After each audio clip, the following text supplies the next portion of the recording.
Selamat pagi. Pada hari ini kita akan mempelajari bab baru, yaitu bab 6 tentang kritik dan esai sastra. Setelah mempelajari bab 6 ini diharapkan kalian dapat 1.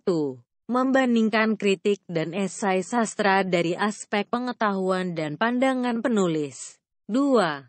Menganalisis sistematika dan kebahasaan kritik dan esai sastra. 3. Mengonstruksi sebuah kritik dan esai sastra dengan memperhatikan sistematika dan kebahasaan. 4. Menyusun kritik dan esai sastra dengan memperhatikan aspek pengetahuan dan pandangan penulis.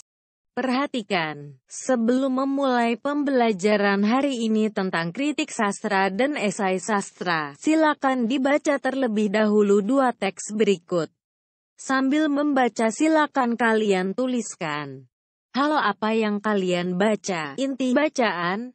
Apa yang dibahas penulis tentang inti dalam teks tersebut? Teks pertama ini contoh untuk kritik sastra, masa-masa sekolah menengah atas.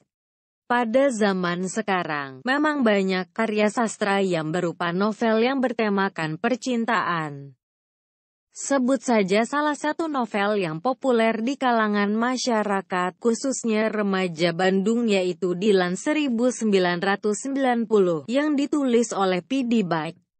Quotes yang ada di novel Dilan 1990 sangat tenar, contohnya, "Milea, kamu cantik tapi aku belum mencintaimu, nggak tahu kalau sore. Tunggu aja." Quotes tersebut merupakan sepenggal ucapan Dilan kepada Milea yang tertera pada cover belakang novel itu. Cover depan dari novel Dilan sangat sederhana, tetapi menarik, karena ada sesosok gambar dengan motor CB kesayangannya, dan ada beberapa quotes yang ditulis dalam cover depan dan belakang. Contoh quotes yang ada di cover depan, "Cinta itu indah. Jika bagimu tidak, mungkin karena salah milih pasangan." Kelebihan novel ini ada pada gaya bahasanya. Bahasanya yang santai, enak dibaca dan mudah dimengerti. Dengan menggunakan sudut pandang orang pertama, membuat pembaca hanyut ke dalam cerita. Selain itu, percakapan antar tokoh yang terasa natural dan tidak dibuat-buat. Penambahan gambar pada novel itu membuat ilustrasi novel menjadi lengkap dan semakin terasa. Seperti gambar rumah Milea di Bandung. Kekurangan novel Dilan yaitu tidak konsisten dalam menggunakan kata tidak, enggak, dan gap dalam narasi. Serta terdapat beberapa bahasa yang tidak pantas, contohnya kata kasar yang diucapkan seorang anak geng motor kepada Dilan. Selain itu, banyak dialog yang terlalu singkat dan kebanyakan dialog haha atau hehehe. Banyak tokoh yang tidak dideskripsikan tentang fisik tokoh maupun karakter di dalam novel Dilan 1990. Intinya, novel Dilan 1990 sangat bagus dan dapat membawa hanyut pembaca ke dalam cerita. Sifat yang dibuat P.D. Baik tentang Dilan yang romantis, humoris, dan bandel membuat pembaca penasaran dengan sosok Dilan. Tetapi ada baiknya kata-kata yang kasar diganti dengan kata-kata yang lebih baik sehingga pembaca dapat mengambil sisi positif dari Dilan. Teks yang kedua ini merupakan contoh esai sastra. Sastra penyindir pemerintah. Novel adalah salah satu jenis sastra yang semua orang dapat membuatnya. Asalkan ada ide dan cerita yang akan dibuatkan novel. Novel, terkadang isinya diambil dari realitas kehidupan manusia sehari-hari. Novel merupakan suatu imajinasi dari penulisnya kemudian dituangkan dalam kata-kata. Tidak jarang juga isi dari sastra novel itu berasal dari curahan hati si penulis. Contohnya seperti percintaan, pendidikan, bahkan ada juga novel yang bertema menyindir pemerintah. Salah satu novel penyindir pemerintah yaitu Nyanyi Sunyi dari Indragiri. Memang tema novel seperti itu tidak banyak peminatnya. Tidak seperti novel percintaan yang lain. Akibatnya, novel seperti itu harus dikemas dengan baik agar banyak manusia yang ingin membacanya. Tapi zaman sekarang, banyak penulis yang menerbitkan novel penyindir pemerintah. Karena para penulis ingin menceritakan dan menyuarakan suaranya kepada pemerintah lewat sastra seperti ini. Mereka ingin pemerintah mendengar apa yang mereka tulis tentang bencana akibat keserakahan pemerintah, yang pada akhirnya membuat masyarakat resah dan susah. Faktanya, di Indonesia banyak desa-desa terpencil yang tidak tahu apa-apa, dan di bawah garis kemiskinan. Hanya bergantung pada alam, tetapi alam yang mereka punya diambil begitu saja atas nama pemerintah. Jika sastra novel ini terus dikembangkan dalam pembelajaran, akan membantu para calon penulis untuk terus menyuarakan isi hati mereka, agar pemerintah bisa membaca dan memikirkan semua tindakan yang akan diambil. Setelah membaca kedua teks di atas dan menganalisisnya, maka kita bisa mengatakan bahwa teks masa-masa sekolah menengah atas membahas tentang 1. Sebuah karya sastra yang sedang hangat dibicarakan. Pada waktu kritik ini ditulis, novel Dilan 1990 baru saja diterbitkan, dan menjadi sangat populer. Bahkan dibuat filmnya. 2. Teks tersebut juga mengungkap kelebihan dan kekurangan novel Dilan 1990.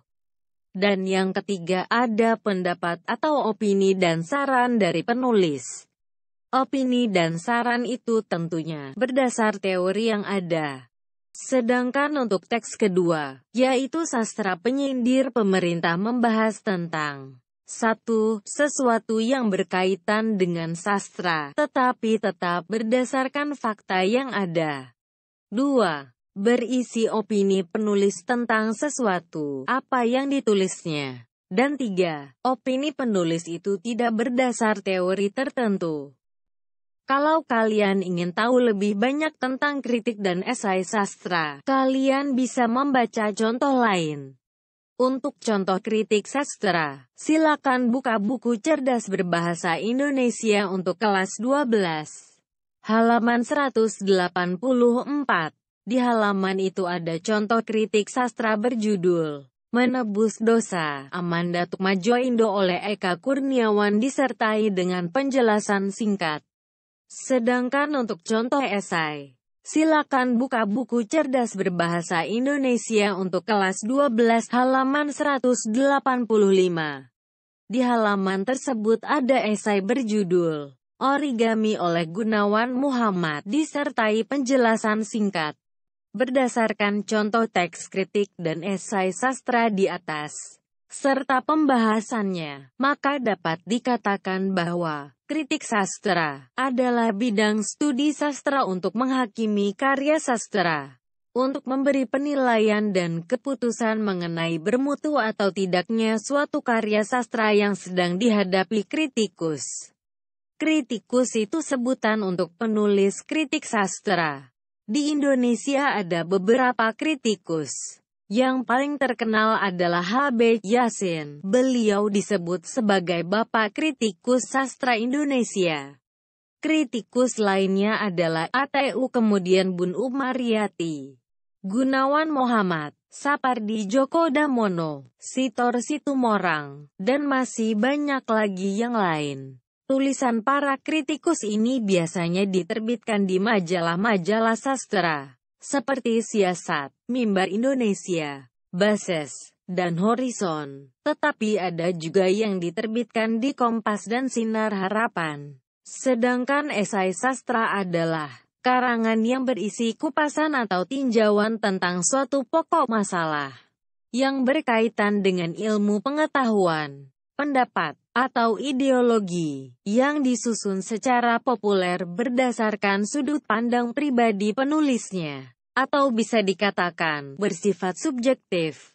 Penulis esai di Indonesia adalah Yakob Sumarjo, Ayu Utami, Gus Dur, mantan Presiden Indonesia yang sudah wafat, Budi Dharma, dan masih banyak yang lainnya. Berikut adalah ciri-ciri kritik dan esai sastra. Ciri-ciri kritik sastra. 1.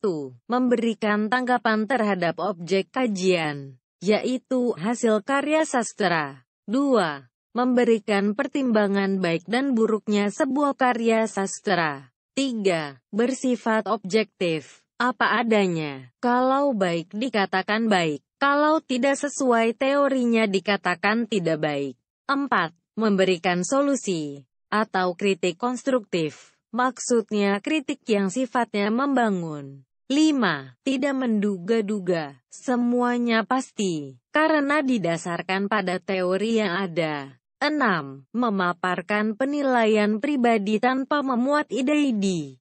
Maksudnya kritikus tidak menampilkan ide-ide barunya.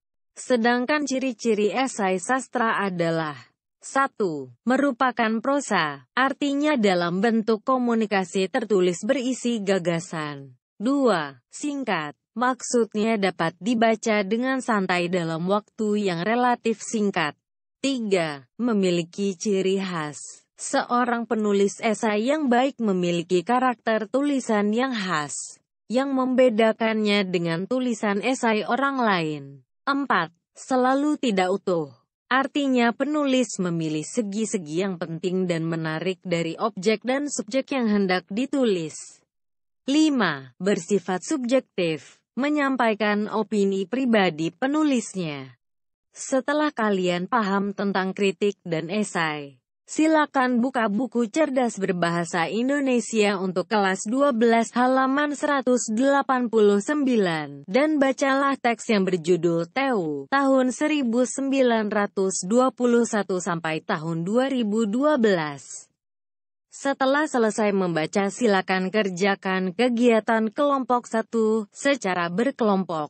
Pembagian kelompok silakan dilihat di file materi. Setelah selesai mengerjakan tugas tersebut, silakan dikirim ke Gmail saya, andarwiyati08@gmail.com. Cukup satu kelompok mengirim satu jawaban. Selamat belajar dan Tuhan memberkati.